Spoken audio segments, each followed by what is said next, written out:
O Fan é um órfão desconhecido determinado a fazer o seu nome com a ajuda da sua baleia de estimação. Ele passou anos escalando até o topo, mas justamente quando seu sonho estava prestes a se realizar, ele é morto pelo seu próprio pet e renasce como um fracassado feio e sem prestígio. Então se você curtiu essa premissa, vem comigo e já comenta alguma coisa aí, mano, pra engajar no vídeo, tá ligado, né? Tamo junto e bora pro conteúdo. Quando o Fan abre os olhos, ele se vê no meio da floresta e milagrosamente ainda está inteiro, embora suas roupas estejam diferentes por algum motivo. Ele verifica se ainda está ligado à sua baleia anã, mas infelizmente parece que ela se foi de vez. Agora ele precisa descobrir onde está e pensar em um jeito de voltar para casa. Então ele desce até um rio próximo para beber uma aguinha, mas ao ver o seu reflexo ele percebe que está muito mais feio do que antes. Ele entra em pânico e tenta entender o que está causando isso, mas a sua agitação chama a atenção e logo um grupo de soldados armados o encontra. O Fan fica confuso e se pergunta por que esses soldados apareceram de repente, mas antes que possa dizer uma palavra, todos sacam suas espadas e o levam sob custódia. Antes de tudo isso, o Fan era líder da seita em ascensão Pavilhão Lanchio, e seu único sonho era elevar a sua seita ao nível A nos rankings. Ele estava muito perto de alcançar esse objetivo, e só precisava vencer a sua próxima luta no torneio de seitas. No dia do torneio ao sair, o Fan é cumprimentado por um dos membros da sua seita, que desejam boa sorte na batalha. Ele agradece, mas precisa se apressar para não se atrasar. O torneio de promoção para a classe A é algo grandioso nesse continente. Logo o torneio começa e o Fan entra na área. Com um gesto ele invoca seu inseto pet baleia Nian. O seu oponente fica impressionado com a demonstração, pois é claro que o Fan se dedicou muito para treinar o seu pet, mas ele não é o único com um pet poderoso. O mestre Wong junta as mãos formando uma bola de fogo, onde invoca o seu macaco gigante para lutar em pé de igualdade com o Fan. Curioso para ver do que o nosso prota é capaz de fazer, o duelo começa e os pets avançam um contra o outro, colidindo no centro do ringue. O macaco acerta um uppercut devastador em Nian, mas a baleia se recupera rapidamente, revida com um jato de água de alta pressão. O Fan então ordena que Nian ataque Wong diretamente, o forçando a correr e desviar, até que o macaco agarra Nian pela boca e começa a girá-lo pelo estádio. Quando o macaco arremessa a baleia, ela quase esmaga a todos, se o Fan não tivesse retomado o controle a tempo. Então ele voa pelos ares com Nian e se prepara para usar os seus golpes especiais, mas o Wong já esperava isso. Quando Nian lança seu ataque de água, o Wong e seu macaco conseguem bloquear e desviar com facilidade. O macaco então voa até o céu, aparentemente carregando a sua barra de especial, pois ele muda de forma e lança um punho de fogo direto contra o Fang e Nian. Alguns dos apoiadores de Fan já começam a se preocupar, já que o golpe parece assustador. Ainda assim, o Fan está confiante porque tem um truque especial na manga. Ele executa uma técnica para fazer a sua baleia acender a segunda forma, e quando o punho de fogo se aproxima, Nian o engole inteiro. O macaco continua atacando, mas com a habilidade de Fan, Nian consegue absorver a energia de todos os golpes até finalmente cuspir tudo de volta no macaco. Mas justamente quando parecia que o Fan iria vencer, algo estranho começa a acontecer com Nan. O seu corpo começa a se decompor diante dos olhos de Fan, e de repente ele começa a atacar descontroladamente o estádio. O Fan não faz ideia do que está acontecendo, mas sabe que não pode deixar Nian machucar as pessoas inocentes. Ele tenta cancelar a invocação, mas por algum motivo ele não consegue. E assim que Nian percebe que Fan está tentando desfazê-lo, ele se vira e engole o Fan inteiro. De volta ao presente, o Fan acaba preso em uma masmorra, mas no caminho até lá ele conseguiu reunir algumas informações importantes. Já faz um ano desde o incidente no torneio da seita, então o mundo inteiro acredita que o Fan foi morto pelo seu próprio pet. Mas antes do torneio, ele recebeu um pergaminho proibido de um homem misterioso mascarado. Esse homem o informou que se tratava de um pergaminho de reencarnação, e que se o Fan sofresse uma lesão fatal enquanto estivesse com ele, um ano depois a sua alma seria transportada para o corpo de uma pessoa saudável que tivesse morrido recentemente. Isso significa que o antigo dono desse corpo morreu naquela floresta, e foi aí que a alma do Fan sumiu. Mas ele ainda não sabe quem era o antigo dono desse corpo, nem qual crime ele cometeu para ser um homem procurado. De qualquer forma, ele precisa sair dali se quiser descobrir mais. Então ele tenta invocar os pets espirituais desse novo corpo, para ver se podem ajudar. Mas tudo que aparece é um poodle e um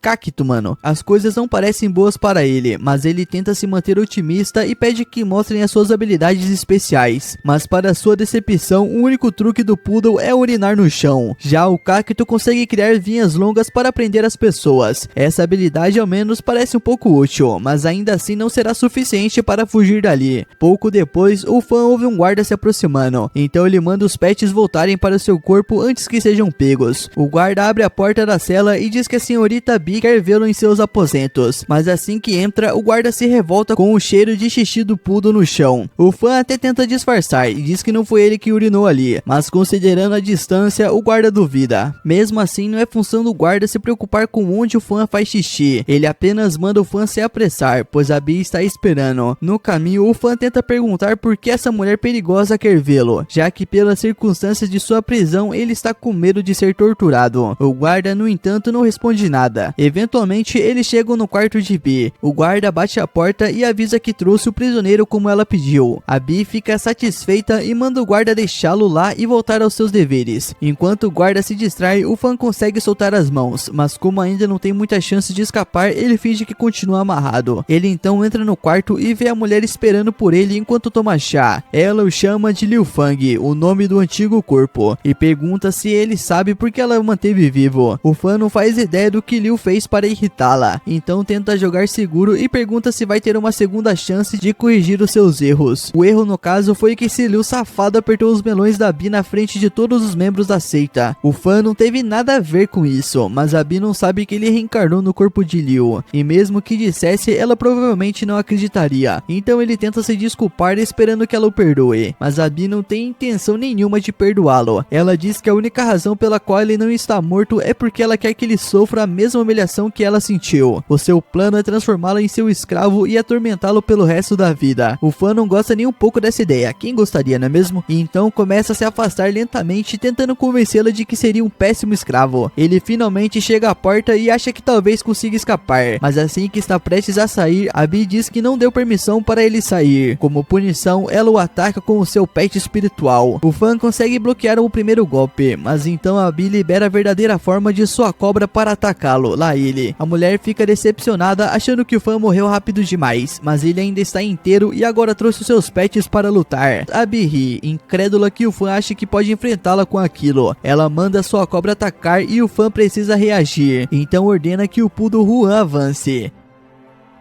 A princípio parece que o cachorro será devorado pela cobra, mas aí o fã assume o controle de seus movimentos e de repente o Poodle está driblando a cobra como um profissional. O cacto já está em posição, então o nosso prota ordena que ele se catapulte contra a cabeça da cobra, enquanto o Juan distrai. Cacto acerta em cheio e agora os dois estão correndo ao redor da cobra, confundindo-a. A Bee fica impressionada com a habilidade de fã em controlar os dois pets ao mesmo tempo, mas ainda tem um plano. Ela manda sua cobra girar rapidamente para arremessar o Juan e o cacto. Quando a cobra finalmente se livra das vinhas, ela salta no ar e engole o cacto. A Bee comemora achando que venceu, mas tudo fazia parte do plano de Fen. Ele assume o controle do cacto de dentro da cobra e a amarra por dentro. Aí com a cobra presa, o fã ordena que o Juan use seu golpe supremo. O Juan então corre pelo corpo da cobra e urina nela inteira. A Bee não acredita no que acabou de ver e fica tão furiosa que ativa a segunda fase da cobra para se vingar. E de repente tudo muda. A cobra se envolve em chamas para queimar as vinhas e o cacto é quase carbonizado no processo. Em seguida, a cobra acerta o cachorro que cai desacordado. O fã então os recolhe para garantir que não morram. Com os pets fora de combate, a Bee decide atacar o fã diretamente e a sua cobra o lança na água.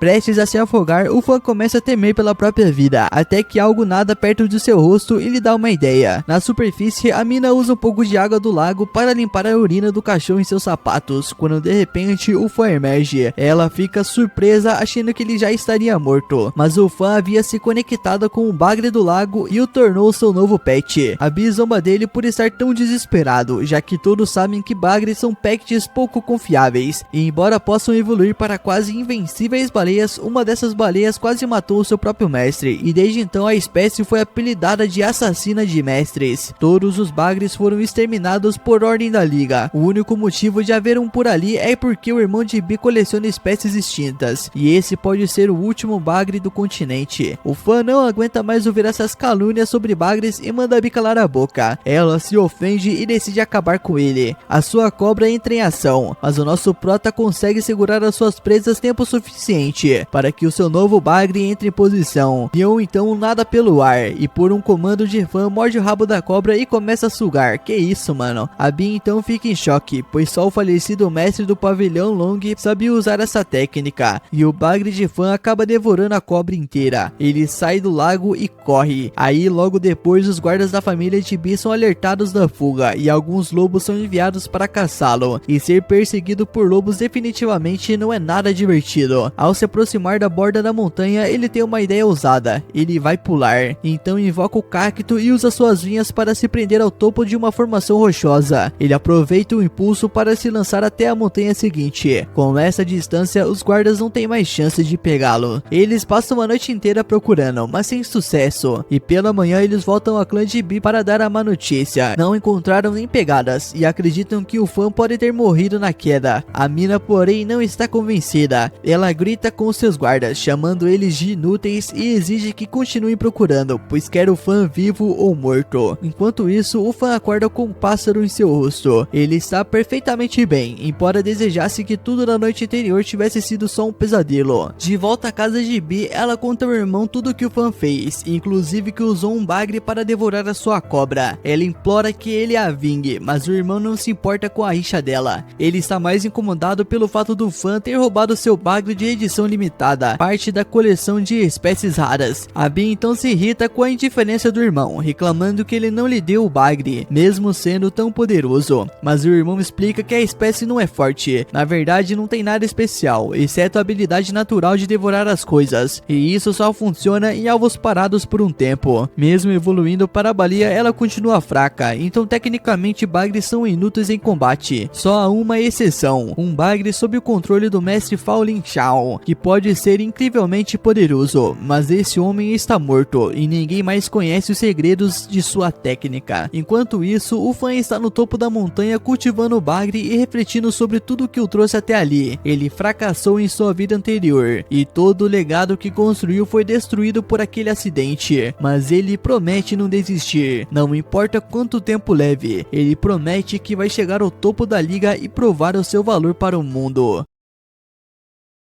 O primeiro passo do fã é se reunir com os membros da sua seita, então ele vai até uma das filiais da liga e pede para alugar o pet mais rápido que tiverem. Normalmente ele teria que pagar uma fortuna para alugar pets velozes como uma pantera das sombras ou um ouriço azul, mas o fã explica que o seu pavilhão tem um contrato com a liga, então ele pode alugar pets gratuitamente. O atendente se mostra bem disposto a ajudar, mas precisa confirmar a qual pavilhão o fã pertence. Para isso ele pede que ele execute a dança característica de seu pavilhão. O fã estava torcendo para não ter que fazer isso, pois a dança é extremamente vergonhosa. Mesmo assim, ele engole o orgulho e a realiza. O atendente acha a cena hilária, mas o fã pede para que ele apenas verifique o nome do pavilhão o quanto antes. Mas depois de buscar no sistema, o atendente dá uma notícia devastadora. O pavilhão Ling Shao foi removido da lista de membros da liga. Fã, segundo os registros, morreu em maio do ano anterior. Após a sua morte, o pavilhão foi rebaixado para a classe C. Pouco tempo depois, a liga emitiu uma ordem para exterminar todos os bagres, o pet símbolo de Lin Shao, e com isso o pavilhão foi rebaixado novamente, dessa vez para a classe D. Finalmente, após um ataque e roubo em massa, o pavilhão sofreu perdas tão grandes que foi removido por completo do registro da liga. O fã não consegue acreditar que tudo isso aconteceu em apenas um ano. Se for verdade, ele precisa voltar para o pavilhão o mais rápido possível, na velocidade máxima que esse porco de aluguel consegue levá-lo. Mas antes ele faz uma parada num centro de cuidados para pets, pois precisa tratar do Juan e do Cacto. Chegando ao centro, ele vai até a recepção e explica que 2 de seus pets estão gravemente feridos e precisam de atendimento urgente. Nisso, a recepcionista recolhe os pets e informa que Fan pode voltar mais tarde para buscá-los. Com o tempo livre, ele decide fazer algumas compras. Ele vai até uma loja e com sorte consegue chegar a perto de pegar o último pergaminho de defesa em estoque. Contudo, antes que o vendedor possa entregar o item, um homem chega na loja arrastando uma garota amarrada e exige comprar o pergaminho. O atendente pede desculpas, mas informa que a política da loja é quem chega primeiro compra primeiro, e o nosso prota chegou antes, mas o homem não aceita bem a recusa e ameaça incendiar o fã ali mesmo. A situação fica crítica, pois o nosso prota está sem seus pets para se defender, mas pouco antes do ataque ele reconhece o rosto de Fan como sendo de Liu. Aparentemente eles eram grandes amigos antes de Fan reencarnar no corpo de Liu. O homem chamado Sung se senta com ele e começa a conversar casualmente, perguntando por onde Liu andava. O nosso prota não quer explicar que Liu está morto e ele agora ocupa o seu corpo, então inventa que estava dormindo em casa. O Sung começa logo a desconfiar, já que o Liu que ele conhecia nunca recusaria uma bebida, mas o fã dá outra desculpa: ele bebeu demais a noite anterior. Nisso o Sung insiste e propõe um desafio: se vencer o Fang em uma competição de bebida, ele poderá ficar com o que quiser. O fã não tem muita escolha e aceita. Em sua vida passada, uma única taça de álcool já o deixava como um idiota completo, mas surpreendentemente, mesmo após várias rodadas, ele continua sóbrio. Já o Sung, por outro lado, tá completamente bêbado. O fã então percebe que o corpo de Liu possui uma resistência absurda ao álcool, e como ganhou a aposta, pega o pergaminho e se despede. Enquanto se afasta, ele vê a garota amarrada por Sung e sente pena. Ele decide soltá-la, tira o saco de sua cabeça e a alerta para nunca mais se aproximar de alguém como Sung. Depois disso, deixa o centro para continuar a sua missão. Agora que ensinou a bolha de defesa para sua baleia e curou seus outros dois pets, ele está pronto para visitar alguns velhos amigos. Enquanto isso, na sede do pavilhão de Lin Shao, Hu Ling corre até o quarto de Dawn para avisá-lo de que o local está prestes a ser atacado. Daiwan sai imediatamente e encontra um grupo de arruaceiros liderados por um homem que afirma que a partir daquele dia o território do pavilhão será propriedade da sua gangue, a gangue Pedra Dura. Aí ele dá um aviso: se quiserem viver, eles devem abandonar o local o quanto antes. O líder da gangue parece bem confiante, sabendo que o pavilhão está em decadência, mas Daiwan avisa que mesmo com o status caído, eles ainda têm força. Ele invoca a sua gata das sombras, Haimei. Dois membros da gangue atacam com os seus pets, um lagarto e um porco-espinho, tentando lançar o porco-espinho contra Haimei, mas ela é rápida demais, desvia com facilidade e retalha o inimigo em pedaços. O lagarto tenta atacar em seguida, mas também é lento demais. Haimei se move por trás e corta sua cauda fora. Irritado, o líder manda seu besouro de combate atacar. No entanto, Haimei o destrói num piscar de olhos. Daiwan começa a zombar dos inimigos por terem subestimado a sua gata, mas o líder da gangue aproveita a distração e ordena que o besouro lance o seu chifre, não contra Daiwan, mas contra Gu Ling. Haimei salta para proteger Gu Ling e destrói o chifre, mas acaba se expondo demais. O lagarto aproveita e morde o seu corpo com força. Nesse momento, o fã finalmente chega ao pavilhão. Ele se sente feliz por estar de volta, mas ele fica chocado ao ver o estado deplorável do lugar. Portões abertos, manutenção zero. Mas o que mais o assusta, no entanto, é o som de batalha vindo do pátio. Ele corre até lá e encontra Haimei sendo devorada pelo lagarto. Após acabar de mastigá-la, o monstro arremessa longe. Daiwan salta para pegar o seu corpo no ar, mas acaba caindo num vaso ao aterrissar. Daiwan implora para que Haimei aguente firme, prometendo levá-la para tratamento, mas já é tarde demais. Ela perdeu muito sangue e poucos segundos depois ela morre nos seus braços. Agora que todos os pets dos membros do pavilhão foram mortos, eles estão completamente indefesos. O líder da gangue ordena que todos saiam imediatamente, ou ele pode considerar fazer algo terrível com eles. Enquanto isso, ele começa a se aproximar de Gu Ling, mas antes que possa tocá-la, o seu lagarto é atingido por um estranho líquido amarelo. O líder olha para cima e vê Huan em cima do telhado, sem entender como um simples filhote conseguiu chegar até ali. É então que o fã se revela e pergunta ao líder o que ele pensa que tá fazendo. O líder manda o fã cuidar da sua própria vida, achando que ele é apenas um curioso querendo bancar o herói, mas Gu Ling sente que há algo familiar naquele estranho. O fã não está disposto a deixar um bando de delinquentes tomar a terra que ele lutou tanto para conquistar, então ordena que Juan ataque. O líder da gangue debocha da ideia de um filhote enfrentar o seu lagarto dragão, mas fica chocado ao ver Juan desviar dos ataques com facilidade, e a surpresa ainda aumenta quando o fã pede para que Juan use seu novo golpe especial. Nisso, o filhote avança e dá uma cabeçada certeira no estômago do lagarto, o derrotando. A técnica se chama urina fraca e tem o efeito de enfraquecer drasticamente qualquer um que for atingido por ela, o que aconteceu no início da luta. O fã já havia garantido a vitória desde aquele momento. Enfurecido, o líder da gangue manda seus comparsas invocarem os pets reserva e partirem para o ataque direto. O fã então finge estar com medo e foge pelos portões. portões, atraindo todos os inimigos para fora. Quando ele sai, não encontra mais os seus pets, e nesse momento o Fan revela que Nian os devorou. Nisso a gangue entra em pânico ao perceber que o Fan possui um pet proibido e ameaça denunciá-lo, mas o nosso prota contra-ataca dizendo que se tentarem deixará Nian devorá-los também. Amedrontados, todos fogem. Com a ameaça resolvida, a Goling aparece para agradecer, mas é surpreendida quando o Fan a abraça dizendo que sentiu muita falta dela. Confusa, a Mina pergunta se conhece ele de algum lugar, e o nosso prota quase revela que é o antigo mestre do pavilhão reencarnado, mas se lembra que alguém provavelmente sabotou a sua morte e que ele ainda não sabe quem foi, então decide manter segredo e se apresenta como Liu Fang. Mais tarde, dentro do pavilhão, a Goling o apresenta como o homem que os salvou. Embora todos sejam gratos, o clima ainda é de tristeza, principalmente por causa da morte de Haimei, a gata de sombra. O Daiwan, devastado, decide abandonar o caminho de cultivador. Ele foi o primeiro membro do pavilhão, e mesmo quando era um novato sem prestígio, acreditou em seu sonho. Mas agora, com a destruição do pavilhão, ele perdeu toda a fé. Os outros membros seguem o exemplo e também vão embora. O Fan então implora para que eles fiquem e promete restaurar o pavilhão à sua antiga glória, mas ninguém acredita nele. Com o coração partido, o Fan percebe que o pavilhão Lin Shao chegou ao fim. Na manhã seguinte, restam apenas 3 membros. Guling está triste por ver tudo desmoronar, mas precisam escolher um novo mestre. Daiwan era o sucessor natural, mas agora que partiu, outro mestre deve assumir. Mas quando o Fan pensa que o escolheram, Sai revela que a nova líder será Guling, e apesar de insegura, ela aceita a responsabilidade. A primeira missão da nova mestre é reconstruir o grupo, e isso significa capturar novos pets, mas todas as áreas boas do mapa já foram saqueadas, e é aí que o Fan se lembra de um lugar especial. Ele guia os poucos remanescentes por uma floresta, desviando de caçadores e multidões até pular de um penhasco. Os outros pensam que ele se machucou, mas o Fan está bem. Ele usa seu cactus para descer o grupo com segurança, e lá no fundo do desfiladeiro ele revela a entrada de uma habitat secreta subterrânea. Como ninguém mais conhece o local, ele acredita que os melhores pets ainda devem estar por lá, mas justamente nesse momento Yui avista um pet flamejante à distância e pergunta para Fan qual a classe dele. Depois de uma olhada, o Fan percebe que é uma raposa de fogo de 3 caudas, mas para uma raposa de fogo ter 3 caudas, ela precisa estar na segunda fase de ligação da alma, o que significa que essa raposa tem um mestre, e o mestre deve estar por perto. O Fan imediatamente avisa todo mundo para ter o máximo de cuidado, porque tem mais alguém naquela caverna, mas antes que alguém possa responder, o Fan é atacado por trás. Ele consegue desviar do golpe, mas o atacante avisa a ele e aos outros que aquele é o seu território, e que se não saírem agora, mostrará nenhuma misericórdia. Ele tenta assustá-los para capturar o Lorde para si mesmo, mas o Fan simplesmente ri da cara dele e diz que ele nunca poderia vencê-los numa luta com a sua raposinha fraca. Os outros entram na brincadeira, dizendo que poderiam varrer o pet do cara sem nem suar, mas lembrando que nenhum deles tem pets no momento, então estão totalmente blefando. Começar uma briga agora seria terrível, então o Fan cria um plano e diz para todos fingirem ser fortes e sanguinários para assustar o cara, e o plano funciona perfeitamente. É suficiente para fazê-lo repensar as suas ações e decidir deixar o grupo do Fan em paz. De repente, o Fan sente uma pressão vinda da caverna e avisa aos outros que o Lorde apareceu, mas antes que pudessem pensar em um plano, a Su e a raposa começam a correr direto para o Lorde. O Fan e os outros os perseguem, mas quando finalmente alcançam o Lorde, o Fan avisa para terem cuidado, porque parece estar na fase madura, o que significa que já possui uma habilidade única. A Su então diz para todos ficarem fora do caminho enquanto ele subjuga o panda, e o Fan não pretende intervir, já que Su chegou primeiro. O Su manda sua raposa atacar, que investe contra o panda, mas antes que possam atacar, o chifre do panda começa a brilhar, e ele dispara um laser e acerta Su no peito. A cor começa a desaparecer do corpo de Su, e ele não entende o que está acontecendo, mas alguns momentos depois, o panda dispara outro laser em Fan. Aí o Fan tenta desviar, mas mesmo assim o laser toca no seu cabelo, então ele avisa para os outros irem se esconder antes que sejam atingidos também. O corpo de Fan começa a desenvolver manchas roxas e ele se preocupa em ter sido envenenado, então ele rapidamente convoca Guan e pede para usar a sua habilidade de urina desintoxicante. O Guan fica confuso, pois não vê nada de errado com o Fan, mas faz o que foi mandado e espirra no rosto dele. No entanto, a urina desintoxicante não faz efeito, então o nosso prota só levou um jato de xixi à toa. O panda então dispara outro laser na direção da raposa, que parece ter deixado um ferimento grave, mas quando o Su vai checar o seu pet, percebe que não há dano real. É mais como se alguém tivesse pintado o corpo do pet. E o mesmo acontece com o Fan, que apesar de parecer envenenado, se sente perfeitamente bem. Logo, ele percebe que a habilidade do panda é absorver cores e criar ilusões para distrair os inimigos. E embora isso não pareça tão perigoso à primeira vista, é muito difícil acompanhar um oponente quando ele consegue se camuflar perfeitamente. Mas o lado positivo é que essa mudança de cor não causa dano, então só precisam se preocupar em evitar os ataques do panda. A Su manda a raposa continuar desviando dos ataques do panda, mas o panda torna-se um bambu invisível, então a raposa não consegue enxergá-lo a tempo de desviar. O fã então convoca o cacto para amarrar o panda, mas logo percebem que era só uma ilusão, e o panda verdadeiro surge do nada para chutar o cacto para longe. Em seguida cria um flash de luz ofuscante com o seu chifre, e quando o fã e o Su conseguem enxergar de novo, o panda desapareceu. Ambos então ficam em alerta, pois o panda pode estar se escondendo novamente com o seu controle de cores, e assim que a raposa vê algo se mexendo, pula para atacar. No entanto, era uma armadilha, e um segundo depois o panda cai do teto e arremessa a raposa no chão. Ele usa sua técnica suprema e muda as cores do ambiente para sobrecarregar os cérebros de Fan e de Su, e enquanto eles estão confusos, continua a bater neles. O Juan, porém, ainda não entende o que está acontecendo. Qualquer um dentro do alcance do panda deveria ficar desorientado pelas cores que mudam, mas o Juan é daltônico, então para ele parece que o Fan e o Su estão só brincando. E cansado de ver o seu mestre perder para um panda, enquanto o panda não está olhando, o Juan se aproxima por trás e dá um soco na cabeça dele. E quando o panda está no chão, ele faz xixi nele para afirmar a sua dominância. O Fan fica chocado que Juan conseguiu derrotar o panda tão facilmente, mas fica feliz que finalmente capturaram o Lorde. Porém, um momento depois, Su agarra o panda e começa a fugir. O Fan e os outros correm atrás, mas Su tira um pet dente de leão e usa para voar, então não tem como pegá-la agora. Mais tarde à noite, o Su leva o panda até o templo da seita do leste, e ao chegar ao portão diz ao guarda que veio ver o Sr. Yu. Aí o guarda deixa o Su passar e ele fica surpreso que o Su conseguiu capturar um Lorde sozinho, mas o Su não veio para receber elogios vazios, ele só quer que Yu cumpra sua parte do acordo e liberte o seu pet. Enquanto o Su está distraído, algo escapa para sua sombra, mas ele fica focado em Yu e não percebe. O Yu manda os seus guardas trazerem o Ice Tails, e o Su fica feliz em ver o seu pet novamente, mas assim que tenta libertar o Ice Tails, os homens de Yu tentam capturar o Fire Tails. Aí o Su exige saber o que tá acontecendo, porque aquilo não fazia parte do acordo, mas o cara nunca teve intenção de deixar o Su recuperar o seu pet Ice Tails. Ele ordena que prenda o Su, mas o Su não é fraco e consegue lutar contra eles com a ajuda de Fire Tails. Contudo, Yu então invoca o seu pet e de dentro da sombra de Su surge uma figura gigante, antes de esmagar o rosto de Su contra o chão. No dia seguinte, o Fan e os outros vão até a cidade comprar pets. Enquanto o Fan está ocupado com outra coisa, os outros veem um cartaz de procurado de Liu Fang no meio da cidade. Ele tenta ser otimista e diz que talvez não seja o mesmo Liu Fang que está ajudando eles. Então o melhor é manter segredo e observar o que ele faz para ver se ele realmente é um criminoso perigoso. Justamente quando o Fan volta para o grupo e os vê reunidos perto de um quadro de avisos, ele pergunta se tá tudo bem e todos se assustam. Eles dizem que tá tudo suave, meu mano, e o Fan não vê motivo para questionar, então manda todos se apressarem para comprarem os pets, mas antes precisam de dinheiro, então vão ao banco. Gu Ling faz a dança do pavilhão para acessar a conta, mas para sua decepção, o caixa diz que alguém sacou todo o dinheiro deles há alguns dias, e ela desaba em lágrimas, porque não acredita que foram roubados de tudo. Aí o Fan lembra que foi ele quem sacou aquele dinheiro quando estava começando. Felizmente ele não gastou todo o dinheiro, então conta para eles que tem algum dinheiro e podem usar para comprar pets. Os quatro vão ao mercado e assim que chegam lá, a Yui já se apaixona por um bicho aí, mano, eu não sei qual é o nome desse bicho aí. Ela acha ele muito fofo, mas custa 20.000 moedas e eles não têm esse dinheiro agora. A Yui então entra no modo de pechincha e começa a importunar o vendedor, chamando o bicho de feio, sem graça e inútil. Eventualmente ela consegue um bom desconto, mas isso acaba abalando a autoestima do bicho. Quando vê Yui fazendo a sua mágica, Axie pede ajuda porque quer um pet desses, e com a aparência esquisita deles, a Yui tem todo o argumento que precisa para pechinchar. Agora tanto Axie quanto Guli tem pets, mas Yui ainda não escolheu um para ela, então continuam andando pelo mercado. Mas de repente, um homem chama por Yui e oferece para vender um pet novo que acabou de adquirir. O grupo logo reconhece que é o panda que Su roubou deles ontem. O panda pertence legitimamente a Su, que exige que o vendedor devolva imediatamente. E embora o vendedor saiba que o pet foi roubado, ele não está preocupado porque reconhece o uniforme do pavilhão Lin Shao e sabe que eles são muito fracos para ser uma ameaça. Ele faz parte da seita do leste, sob o comando lado de Yu. Guling começa a ficar com raiva, mas o vendedor diz que ela não pode atacá-lo, pois as regras da liga proíbem o uso de pets em público. E isso pode até ser verdade, mas as regras não dizem nada sobre usar um pet que ainda não tem mestre. Nisso, Kazai se aproxima do panda e tem uma ideia. Depois de alguns minutos, chama a atenção do vendedor e diz que o panda conseguiu escapar enquanto ele discutia com Guling.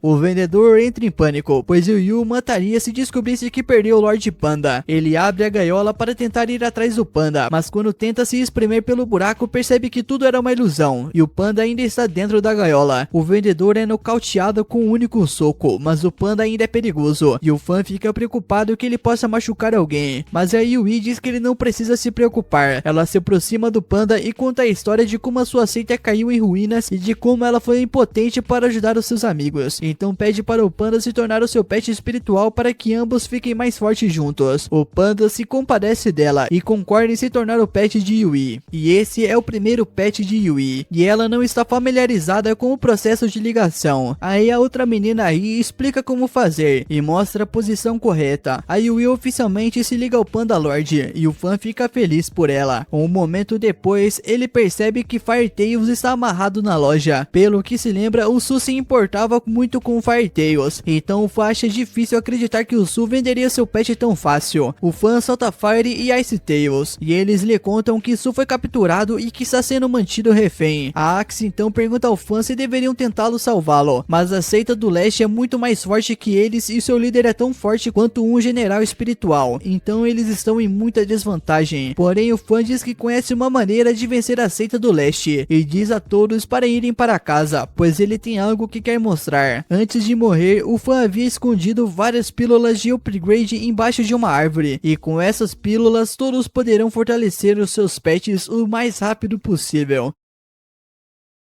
Enquanto isso, o Su tá acorrentado e sendo torturado para que ele quebre o contrato com os seus mascotes. Mas mesmo que ele fizesse isso, ele sabe que o cara ia dar um fim nele de qualquer jeito. Naquela mesma noite, o fã e o resto da galera iniciam a invasão, e o Su ouve uma confusão acontecendo lá fora, mas não faz ideia do que tá rolando. Até que o grupo do fã chega na cela dele, eles estão ali para tirar ele de lá. E quando libertam o Su, Fire e Ice Tails correm para cima dele, e ele fica aliviado de ver que estão bem. Ele não entende porque o fã tá ajudando tanto, mas o fã só diz que estão em missão e que o Su é forte, então seria uma baita ajuda. Era só isso que o Su precisava ouvir. Ele veste uma camisa e parte com todo mundo para invadir a seita do leste. Um tempo depois, o Yu aparece e vê que seus guardas estão todos nocauteados no chão. Um deles avisa que estão sendo invadidos, e o Yu fica chocado que alguém teve a audácia de atacar a sua seita. Enquanto isso, o fã tá procurando o Yu para enfrentá-lo, mas acaba encontrando a sala do tesouro dele, o que convenhamos é até bem melhor. O lugar tá cheio de raridades, relíquias, pergaminhos avançados e até mesmo materiais de upgrade. E isso é ótimo para o fã, que finalmente pode dar um upgrade no Juan e no Cactus. Só que os upgrades demoram, então ele vai ter que deixar isso para depois de derrotar o Yu. Só que do nada o cara aparece das sombras e oferece dividir os materiais com o fã se ele topar se juntar à seita do leste. O fã até agradece a proposta, mas diz que já faz parte do pavilhão Lin Shao e tá ali para vingar o seu pessoal. O Yu então fala que se ele quer vingança mesmo, ele devia ir atrás do traidor que armou pro mestre deles morrer. O fã não acredita nessa história de traição, e o Yu nem perde tempo tentando convencer. Ele parte pro ataque direto, mirando nos olhos do fã. Por sorte, o Cactus o puxa para longe, mas o Yu manda seu mascote das sombras atrás dele. O fã sai correndo pela sala do tesouro, mas o bicho é rápido demais. Sem muitas opções, ele começa a jogar antiguidades nas sombras, e para a surpresa dele, isso funciona. O monstro para de persegui-lo porque o Yu é obcecado com aquelas relíquias. Nisso, o fã tem uma ideia. Ele manda o Juan derrubar um vaso de uma prateleira. Quando ele quebra, o Yu grita de desespero porque era caríssimo. Em seguida, o Cactus derruba uma prateleira inteira em cima do Yu. Só que quando o fã acha que venceu, a sombra do Yu perfura no peito. Nisso, o fã percebe que não vai dar conta sozinho e que precisa encontrar a Guling e os outros o quanto antes. O grupo da Guling chega a libertar os outros mascotes que o Yu mantinha presos, mas então ela ouve uma explosão do lado leste onde o Fan tinha ido e começa a se preocupar. Nisso, o Fan chega até o grupo deles, mas ele tá muito machucado. Ele pede que segure a onda enquanto o Skipper começa a curá-lo. De repente, nesse momento, a sombra do Yu aparece de novo e vai direto pra cima do Su. Só que Fire e Ice Tails pulam na frente para proteger ele. A Fire Tails tenta atacar a sombra, mas ela desaparece e reaparece logo atrás do Su. Ela está prestes a nocauteá-lo, mas Ice Tails atira e impede o golpe. A sombra então se afasta e o Fan diz para Yui que ela deve ter usado a habilidade de luz do panda, o que enfraqueceu o inimigo. O bom é que Skipper termina de curar o Fan e ele pode voltar à luta, mas os mascotes dele ainda estão no meio do upgrade, então não pode usá-los por enquanto. Os outros mascotes então unem forças. Fire e Ice Tails prendem a sombra, enquanto a Skipper se prepara para lançar um ataque no estilo bomba cinética. Só que nisso, o Yu ativa a segunda fase da sombra, cobrindo ela com uma armadura de osso. Com esse buff, a sombra quebra as amarras e derruba todos os mascotes por perto. Agora só sobrou a Guling, e como ela é a atual líder do pavilhão, o Yu quer se divertir esmagando ela. A sombra então levanta a mão para atacar, mas antes de atingir a Guling, é parada pelo Catfish do Fan. Os upgrades dos mascotes finalmente terminaram, e o Nian tá bem maior e mais forte. O Yu não acredita que tá vendo um Catfish, eles tinham sido exterminados meses atrás. A Guling também fica chocada, porque só conhece uma pessoa capaz de usar um Catfish assim, o mestre dela. O Fan consegue empurrar a sombra do Yu para trás, então o cara muda de estratégia e começa a atacar de longe. O Nian desvia dos ataques no ar, mas acaba sendo atingido nas guerras e preso no chão. Normalmente isso seria ruim, mas o nosso prota tinha comprado um pergaminho de bolha defensiva, então consegue empurrar a sombra para longe. Ao mesmo tempo, o cacto prende a sombra com as vinhas, e com ela parada, o Nian parte para cima. Ele morde a cabeça da sombra e começa a sugar. O Yu então entra em pânico, ele sabe muito bem o que vem a seguir, e ordena que a sombra fuja a qualquer custo. A sombra então crava as garras no Nian, tentando escapar, mas ele continua sugando todo, lá ele. Ela tenta se ancorar no chão, mas o Fan já tinha pensado nisso e manda Nian puxá-lo para o céu. Lá em cima, sem apoio, a sombra é completamente sugada para dentro da barriga do Nian. A força física da sombra foi destruída, mas enquanto o núcleo dela existir, eles têm um problema. Então eles precisam destruir o núcleo antes que o Yu consiga invocar o Shadow de novo. Então o Su manda o Fire Tails atacar direto o núcleo, mas antes que ele consiga destruir, o Yu usa o que restou do Shadow para dar um socão no Fire Tails e jogá-lo para longe. O núcleo acaba danificado, mas ainda está inteiro. O Fan e Nian correm para tentar acabar com ele de vez, só que antes que consigam, duas mãos sombrias surgem do nada e prendem os dois no chão. O Fan já está sem forças, e se o Yu conseguir invocar o Shadow de novo, já era. Tá todo mundo desmaiado. Só que bem na hora que o Yu vai trazer o Shadow de volta, aquela garota que o Fan salvou na cidade aparece do nada e destrói o núcleo com tudo. Ela tá meio perdida sem saber o que tá acontecendo, mas quando o Yu tenta atacá-la, ela mete um coice com o casco nele. A menina já vinha seguindo o Fan desde que ele a salvou, porque além de ser grata, ela também tá afim dele, mas ela é tímida demais para admitir. Então ela tapa o rosto e sai correndo floresta dentro, deixando o Fan completamente confuso. Um tempo depois, a galera começa a acordar e decide juntar os tesouros do Yu. Só que o Su fica ganancioso e exige 70% dos lucros para ele. Por sorte, depois que o Fan melhorou o Juan, ele desbloqueou uma nova habilidade, o xixi da amnésia. Então ele dá uma mijada no Su que na hora esquece o que tava falando. O Fan então aproveita e convence ele que o cara já tinha prometido abrir mão da parte dele como desculpa por ter roubado o panda da outra vez. E o Su acredita sem nem questionar. Com isso resolvido, o nosso prota manda todo mundo escolher um pet da coleção do Yu. Ele mesmo encontra uma bolinha de aço flamejante que parece ideal, então decide fazer um contrato com ela. Por algum motivo rola uma resistência, mas como o Fan já é craque em domar pets, ele consegue firmar o contrato. Só que logo depois ele sente uma pressão estranha no corpo e desaba no chão. A galera corre para ver o que rolou, e na manhã seguinte o Fan acorda na própria cama com a CI do lado. Ela ficou super preocupada quando ele caiu no chão do nada, mas agora que ele tá acordado, ela e o Yi vão preparar uma refeição daquelas para ele recuperar as forças. O Fan ainda não entendeu direito o que aconteceu depois de domar a bolinha de aço, mas lembra que foi atacado por uma força esquisita. Mesmo assim ele tá feliz porque conseguiram os materiais de upgrade da seita do leste, e agora todo mundo vai poder evoluir os pets. Ele lembra que os peixes gato ganham um espaço de armazenamento quando evoluem, então pede pro Nian levar ele lá dentro para ver o tamanho. Lá ele. O Nian então engole o Fan, de boa claro, e o Fan curte o que vê. Se continuar continuarem nesse ritmo, os pets de todo mundo devem chegar na terceira fase do vínculo espiritual, antes da avaliação da seita D, o que acontece em alguns meses. Mas antes disso, o nosso prota precisa descobrir quem foi o traidor que sabotou ele na vida passada. Ele tem certeza de que não foi a Guling nem o pessoal dali, então deve ter sido alguém de fora da seita. Até descobrir quem foi, ele vai ficar esperto. Aí ele lembra que usou Nian na frente da Guling, então vai conversar com ela. Ele então encontra a guria no santuário que ela fez pro antigo mestre, e ela já pede desculpas por ter colocado tanta responsabilidade nas costas dele, mesmo ele sendo um novato. Desde que o fã chegou, ela sente que o pavilhão tem chance de voltar aos velhos tempos da glória. O fã diz que não fez nada sozinho, que foi tudo em equipe, mas tem uma parada que ele precisa contar. Ele explica a história do peixe gato e como conseguiu domá-lo, só não menciona que é o mestre dela reencarnado. A Guling diz que ficou chocada ao ver ele usando um peixe gato, mas deixa isso de lado porque tem algo mais urgente pra mostrar. Ela puxa um pôster que viu na cidade e pergunta se é verdade que o fã é um apertador de peitos tarado. O fã tava torcendo pra esquecer esse lance com a guria lá, mas até hoje não sabe o que esse Link fez pra deixar ela tão braba. Ele jura pra Guling que não é um pervertido e que tudo não passou de um mal entendido enorme. Nisso a Guling acredita nele, porque até agora ele só mostrou ser um aliado confiável. Já faz dias de que ele tá ali e não demonstrou nenhum comportamento degenerado. Na real, ela sente que conhece o fã há anos, mesmo tendo acabado de conhecê-lo. O jeito como ele age, como enfrenta os inimigos e até como controla o peixe gato, tudo lembra o antigo mestre dela, e ela sabe que essa semelhança não é coincidência. E então ela pergunta diretamente: "Você é meu mestre, né, seu safado? Você não me engana não?"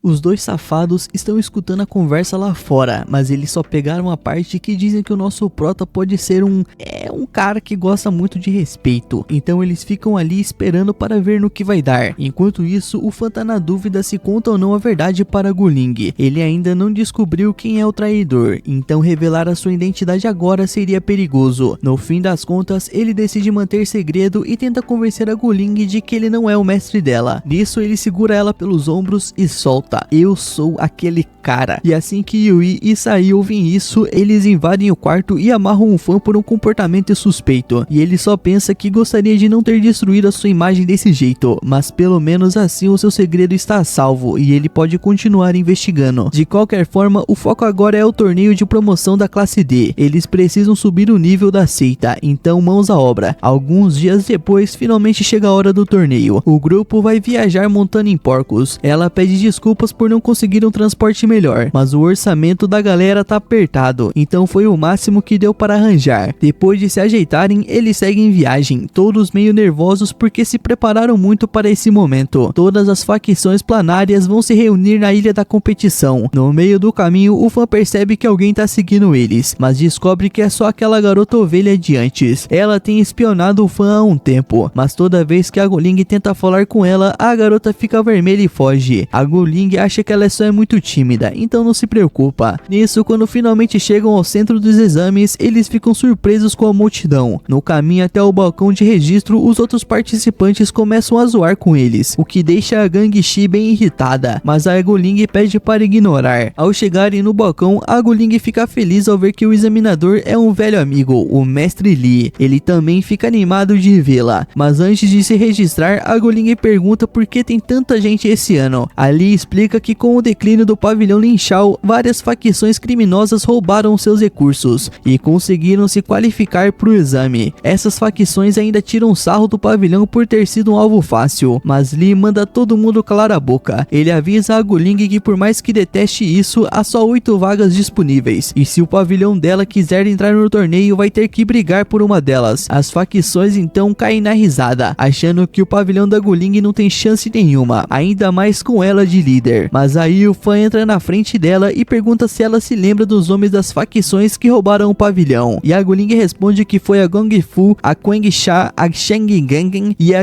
Yang. Então o fã chama esses nomes bem na frente de todo mundo. Ele lembra bem da facção Wong Fu e o líder Wang Fuji. Anos atrás, o grupo deles foi roubado e o Wang implorou por ajuda. O fã, sendo bonzinho, ajudou, e sem isso a Wong Fu não existiria mais. Mas o Wang não quis nem saber, ele roubou o pavilhão sem peso na consciência. O fã fica decepcionado com o cara, mas como ele tá falando com tanta gente cara de pau, isso até facilita na hora de se vingar. Ele invoca o Juan e todo mundo das facções rivais ficam chocados. O bichinho já tá no nível 8, mano, e eles achavam que o pavilhão não tinha mais pets fortes. Wang tenta animar o pessoal dizendo que um cachorro só não vai vencer todos eles, mas logo depois todos os pets das facções são agarrados por cipós de um cacto turbinado, e o Juan aproveita para correr até o Wang e fazer xixi nele. E não é qualquer xixi não, agora o Juan tem xixi venenoso. O Wang percebe que o negócio é sério e até começa a pedir ajuda para as outras facções, mas se desespera ao ver que os membros do pavilhão também turbinaram os seus pets e derrotaram os outros rapidinho. O fã agarra o Wang pela camisa e exige que todas as facções que roubaram o pavilhão devolvam tudo, com 200% de juros. Todo mundo entra em pânico e topa na hora, e o Wang até diz que vira animador oficial do fã se ele tirar o veneno. O fã até sente um pouquinho de pena, porque o Wang ficou horrível com os lábios roxos tipo um pato, então joga ele no chão e manda o Juan jogar um pouco de xixi detox nele. O Lee fica impressionado com a força do pavilhão, e como as 4 facções problemáticas desistiram do torneio, o pavilhão da Guling garante a sua vaga. De repente, o Sai percebe que o Su está por ali, e fica chocado ao descobrir que ele é do estúdio Baiyu. O fã também achava que o Su era um treinador sem facção, mas o Su diz que é natural que alguém tão forte quanto ele seja numa facção, mas admite a surpresa com o quanto o fã e o seu grupo cresceram desde a última vez que se viram. Reconhecendo a força deles, ele pergunta se topariam fazer uma aliança com a sua facção, e assim que ele fala isso, o líder da facção Wander também oferece uma aliança, querendo se juntar aos fortes,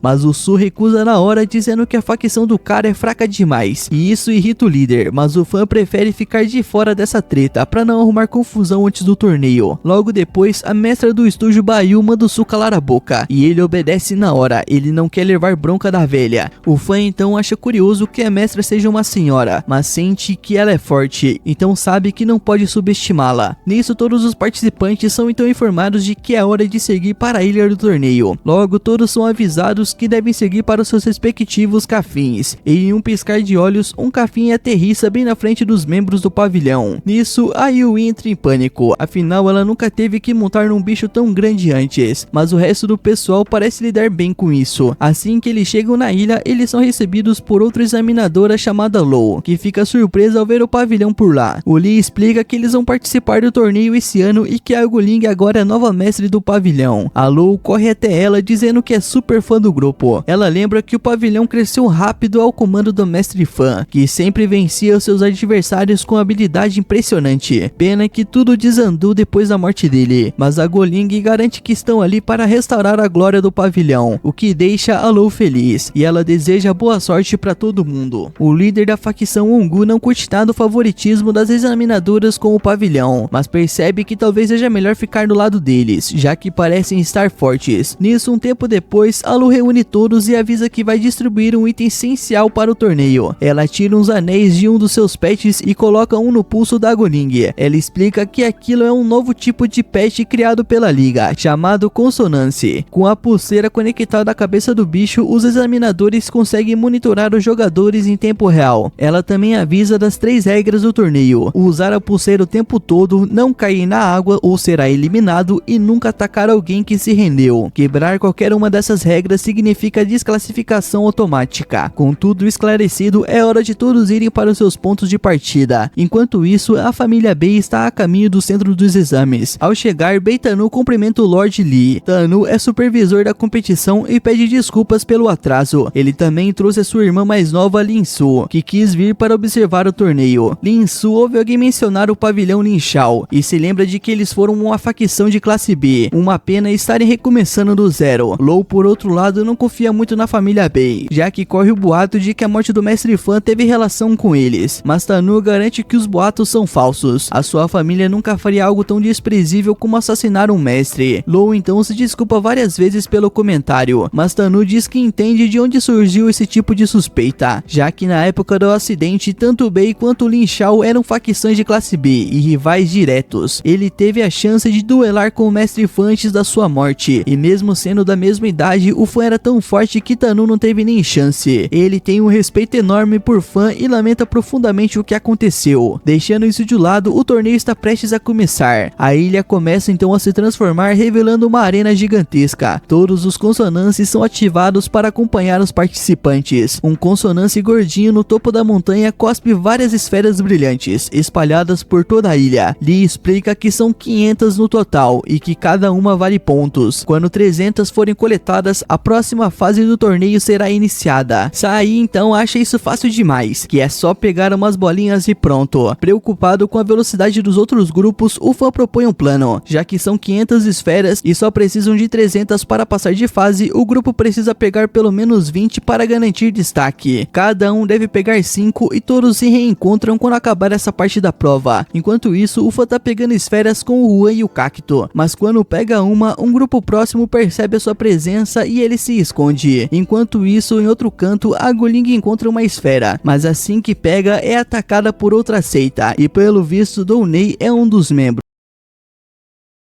A Guling fica super feliz de ver o Duan de novo e já pergunta o que ele tá fazendo ali, mas antes disso ela faz questão de deixar claro que não faz parte dessa facção de fracassado que tá ali tentando moiar o rolê dela. Os dois atacantes avisam o Duan que eles viram a Guling primeiro, então é melhor ele cair fora se não quiser ser o próximo alvo, mas o Duan simplesmente ignora os caras e continua conversando com a Guling numa boa. Os membros da facção natureza ficam furiosos e um deles invoca um pet para atacar, só que antes da criatura fazer qualquer coisa, ela é esmagada em segundos pelo pet do Duan. A Guling reconhece as patas e os rabos na hora. É Haimei. Ela corre para ver a amiga toda empolgada, mas conforme vai se aproximando, percebe que algo tá muito errado. A Haimei tá parecendo um cadáver ambulante, mas a Guling não tem nem tempo de perguntar o que tá rolando, porque os membros da facção natureza já lançam outro ataque. A Guling grita para avisar o Duan, mas ele já percebeu tudo e comanda a Haimei para destruir os pets da natureza de forma brutal. Depois disso, ele manda a Haimei atacar os próprios membros da facção. Os dois ficam tão apavorados que se rendem na hora. Depois disso, a Haimei se afasta tranquilamente e começa a devorar os restos dos pets que destruiu. A Guling pergunta o que aconteceu com ela, e o Duan responde que é óbvio. A Haimei foi revivida com o poder da facção Roxas, a mesma que ele entrou. Ele diz que a Guling não precisa mais ficar se esforçando à toa lá no pavilhão, porque ele pode conseguir uma vaga para ela nos Roxas também. Mas a Guling não tá interessada em mudar de lado. Pelo contrário, ela pede pro Duan voltar pro pavilhão porque agora com o novo membro que chegou, eles têm uma boa chance de recuperar a antiga glória. Nisso, o Duan dá risada da ideia, mas a Guling fala sério. Depois de só um mês treinando com o nosso prota, todo mundo do pavilhão já conseguiu evoluir os seus pets pro estágio de construção da alma. Mesmo assim, o Duan não se impressiona. Ele diz que o nosso prota é só um fracassado forasteiro e que não tem como salvar o pavilhão com os pets aleatórios. A Guling admite que vai ser difícil, mas se o Duan voltasse, ela acredita de verdade que daria certo. Só que o Duan não quer mais saber do pavilhão. Ele diz que não vai lutar contra a Guling nesse torneio, por respeito ao passado dos dois, mas a partir de agora ele vai tratá-la como uma completa estranha. Em outro canto do campo de batalha, o Sai e o Thorne acabam de achar a quarta orbe. O Sai fica empolgadão, mas também frustrado, porque mesmo o Thorne estando no 6º estágio da construção da alma, ele ainda tem aquela cara de bobo. E se isso não mudar, ninguém vai levar ele a sério quando eles ficarem ricos e poderosos. Enquanto o Sai tá lá pensando se não seria melhor trocar de pet, o Thorne vai pegar a orbe. O Sai até tenta parar ele no começo, com medo de ser uma armadilha, mas como não aparece ninguém, ele acha que tá tudo certo. Só que bem na hora que o Thorne vai absorver a orbe, surge um garoto do nada exigindo que ele entregue a orbe. O Sai dá aquela medida rápida de altura e percebe que o moleque é bem mais novo. Aí já pensa que ele deve ser irmãozinho de algum examinador ou coisa assim, mas o Nissan logo se apresenta como líder da super incrível facção Templo Invencível. O Sai não consegue levar isso a sério, com um nome tão infantil ele só pode ser um moleque fraco se achando líder de facção. Então o Sai absorve a orbe bem na frente do moleque e ainda manda: e aí meu filho, vai fazer o que? Só que no segundo seguinte o corpo do Nissan começa a brilhar e o Sai percebe que acabou de fazer besteira. A energia da invocação do pet de Nissan é tão absurda que pode ser vista de qualquer lugar da ilha. Não demora muito e um dragão de classe imperador desce do céu com tudo. A aparição é tão impactante que até o governador nota e manda puxar o arquivo do garoto. Quando os representantes da 8ª região olham o arquivo, descobrem que ele é o tal Nissan Long.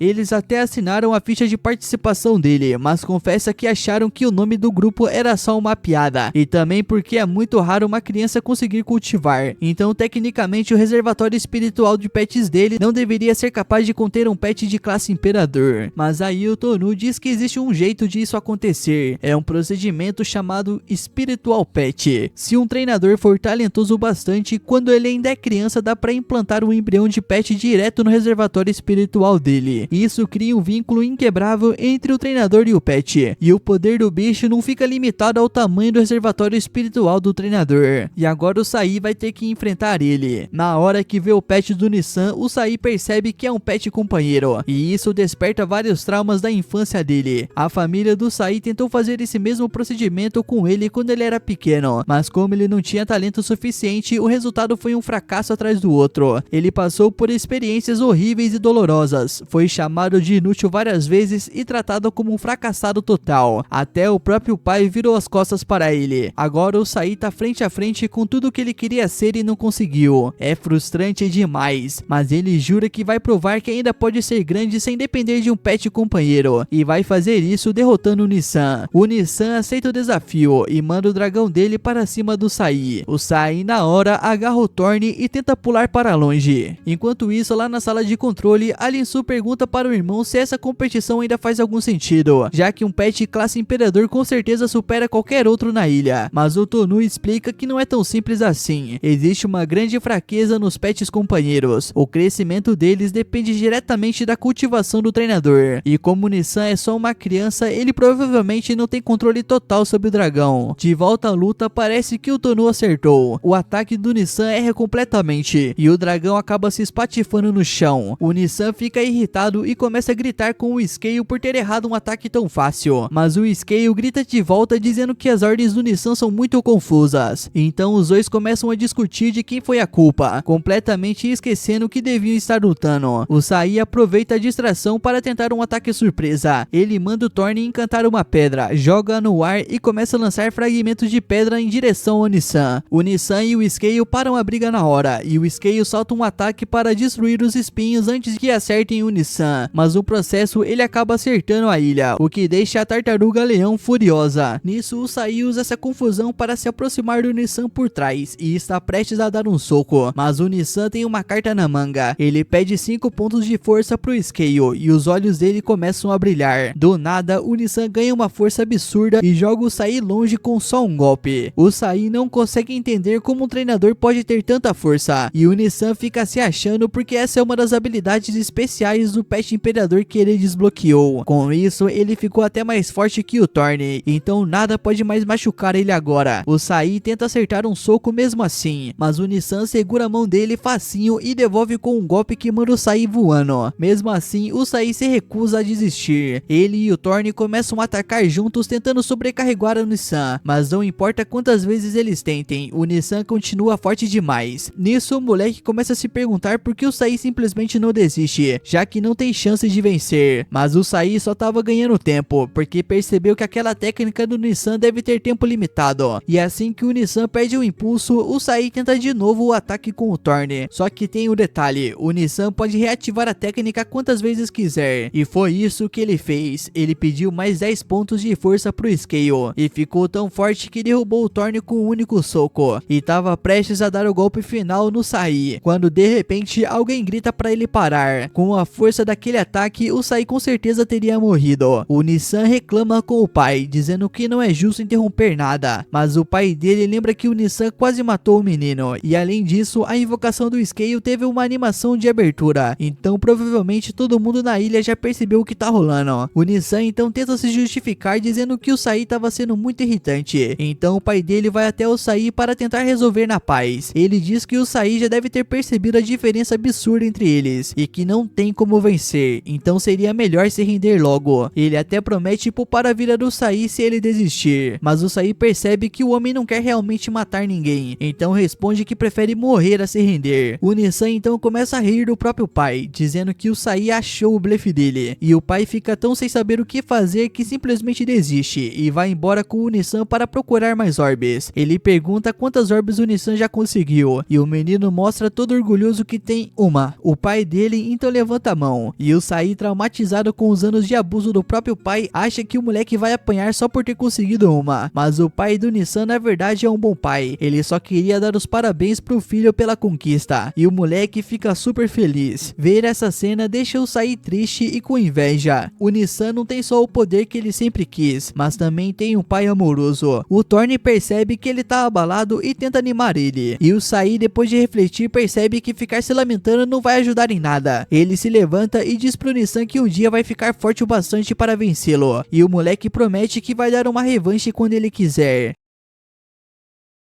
Yui e o Panda não estavam tendo problemas até agora, tudo graças à ajuda do Panda. Eles já tinham conseguido reunir todas as esferas que precisavam, então mesmo que o Panda pareça meio rabugento às vezes, a Yui acha que ele é bem confiável. Mas aí ela repara que algumas luzes de esfera começam a sumir uma atrás da outra, o que significa que alguém está por ali coletando elas também. A Yui pensa em ir tirar satisfação, mas como já tem o suficiente para passar na prova, prefere evitar briga. O problema é que o Panda já tá andando direto na direção dos oponentes, então ela não tem escolha e vai atrás dele. E, infelizmente tem 3 pessoas ali, e a Yui não se sente nem um pouco confiante para enfrentar 3 ao mesmo tempo, então hesita. Mas o Panda não pensa 2 vezes e já começa a exigir que as garotas entreguem as suas esferas. A Yui acha estranho que elas estejam segurando as esferas nas mãos, ao invés de absorver nos braceletes, que é o que devem fazer nesse desafio. Mas mesmo assim, as garotas se recusam a entregar. Nisso, o Panda perde a paciência e ataca de cabelo verde primeiro. As garotas então não têm escolha e invocam seus mascotes para lutar. Pena que os bichinhos são fofos, mas extremamente fracos. O Panda dá cabo de todos em segundos. A Yui começa a ficar com pena, porque as meninas estão agora encolhidas com medo do Panda. Mas isso ainda é uma competição, então ela propõe que se elas entregarem as esferas, ela deixa elas irem embora. Só que as garotas imploram para ela não fazer isso, porque se perderem as esferas, a amiga delas, Yami, vai morrer. A história parece mais complicada do que parecia, então a Yui senta com elas para ouvir direito. As meninas explicam que são um grupo ídolo novo na casa Kinyu, e que o mestre delas colocou elas na competição como um golpe de marketing. Ele armou tudo para que bastasse que participassem, sem se preocupar em vencer. Só que elas não esperavam que os outros mestres de mascotes fossem tão agressivos. Mesmo sem nada para oferecer, elas foram atacadas, e os mascotes delas não servem para lutar, então estavam totalmente indefesas. Para piorar, um cara maluco sequestrou a Yami e exigiu 5 esferas em troca da vida dela. A Yui já ouviu o suficiente e pede para que levem ela até esse cara safado. As garotas, aliviadas com a ajuda, levam a Yui até o local onde a Yami está presa, e o homem se surpreende ao vê-las voltando tão rápido e pergunta se trouxeram as 5 esferas, mas elas só conseguiram 3. Ele fica furioso e ameaça matar Yami ali mesmo, mandando seu mascote esmagar a cabeça dela. Só que antes do pior acontecer, as garotas imploram por mais tempo, dizendo que tem uma forma de garantir a vitória dele. O vilão fica interessado e para tudo, observando a garota enfiar a mão na manga como se fosse tirar algo, mas era só distração pro Panda se aproximar sem ser notado. O Panda agarra o mascote e tira ele de perto da Yami antes que o pior aconteça. O homem percebe que foi pego e ordena que seu mascote lute, mas com um único soco o Panda destrói completamente o bicho, deixando o vilão chocado. Nisso, as meninas começam a comemorar achando que já era, mas o cara ainda tem um plano B. Ele aponta para Yami e revela que implantou um verme quebra-coluna no pescoço dela. Se alguém tentar algo contra ele, ela morre na hora. A Yami está sofrendo, então a Yui é forçada a parar. O homem acha que está no controle e vai até Yui dizendo que ela pode escolher ver a Yami morrer ou deixar que ele implante vermes no pescoço de todos para controlá-los. E se tiverem sorte, depois do torneio ele até deixa elas irem embora. Ele manda elas se decidir logo porque tá sem paciência. E essas palavras fazem a Yui lembrar de algo do passado. Antes de entrar no pavilhão, o antigo time dela foi massacrado e como ela ainda estava consciente, o responsável brincou com ela. Disse para ela escolher quem ia sair vivo, um dos amigos ou ela mesma. A Yui escolheu a si mesma e carrega essa culpa até hoje, mas ela jura que isso não vai se repetir. Uma energia vermelha começa a sair do corpo dela e ela dá um tapa na mão do cara, jogando o verme longe. Antes que ele reaja, ela torce o braço dele e esmaga a cabeça do cara entre as pernas. Ela sufoca o homem até ele desmaiar, e o verme Yami perde a força, e o Panda consegue removê-lo sem machucá-la. As meninas correm para abraçar a Yami aliviadas, mas ao virarem para agradecer a Yui, percebe que tem algo errado. Ela murmura para elas irem embora e acaba desmanhando. Todo mundo corre para ver como ela está, e quando a Yui acorda percebem que ela não se lembra de nada do que aconteceu. Ela pergunta o que houve com o vilão, e elas explicam que ela mesmo nocauteou o cara e que ele provavelmente não vai levantar tão cedo. A Yui fica surpresa, já que não se lembra de ter feito nada disso, mas como o problema foi resolvido, ela diz que precisa voltar para a equipe dela. E antes de ir, as meninas perguntam de qual facção ela faz parte, e quando ela responde que é do pavilhão Lin Shao, elas entregam as esferas que conseguiram e fazem um pedido. Como não pretendem mais competir, querem entrar no pavilhão junto com ela, e a Yui aceita com um sorriso. Enquanto isso, na sala de controle, o governador recebe a lista das facções e suas pontuações. A Sociedade Bekan está em primeiro. Lin Su pergunta em qual posição está o pavilhão, e dizem que está em sétimo, com 16 pontos, o que é impressionante. Mas em tudo são boas notícias. Ao investigar o desaparecimento da facção Tanu, os instrutores descobriram que todos foram mortos. Lin Su fica chocada, mas o governador fica ainda mais preocupado. Alguém está matando participantes sem ser eliminado, e se isso continuar, mais gente vai morrer. Ele decide começar logo a próxima fase do torneio. Enquanto isso, o Fan se encontra com aquela garota de cabelo rosa, e ele tá meio desconfortável, então ele acaba se afastando, mas isso deixou a menina confusa. O Liu nunca tinha agido tão tímido com ela. Pra disfarçar, o Fan inventa uma desculpa. Ele diz que anda com umas dores de cabeça terríveis e acabou perdendo várias memórias, então não se lembra direito dela. A Jian fica preocupada quando ouve isso, porque parece muito com uma doença estranha que o Liu tinha no passado, e isso chama a atenção do Fan, que vê aí uma possível explicação para as dores que anda sentindo. Ele segura a Jian pelos ombros e pede para que ela conte tudo o que souber, mas o toque deixa a menina envergonhada e ela fica vermelha na hora e mete um soco na cara dele. Depois pede desculpas por ter batido, mas diz que a culpa foi dele por tocar nela sem permissão, pelo menos não em público.